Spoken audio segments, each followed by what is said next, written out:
Globalement, ce qu'il faut retenir, c'est que ce test il est proposé à tout patient âgé de plus de 50 ans, vivant en principauté et qui ne présente pas certains signes particuliers.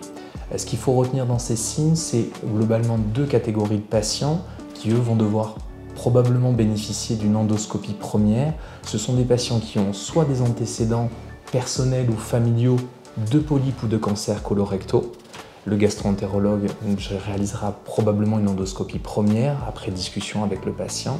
Et la deuxième catégorie de patients, ce sont les patients qui ont des symptômes, des douleurs abdominales récentes, des saignements ou une altération de l'état général, parfois associée à une anémie qui conduira à la réalisation d'une endoscopie première.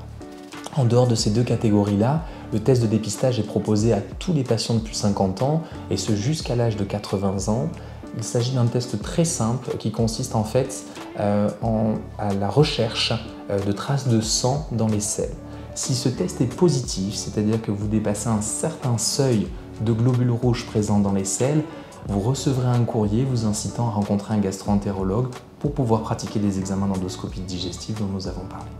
C'est un test qui est à renouveler tous les 2 ans et ce qui permet du coup de ne laisser passer aucun polype qui aurait un potentiel d'évolution dans le futur, et ce jusqu'à l'âge de 80 ans.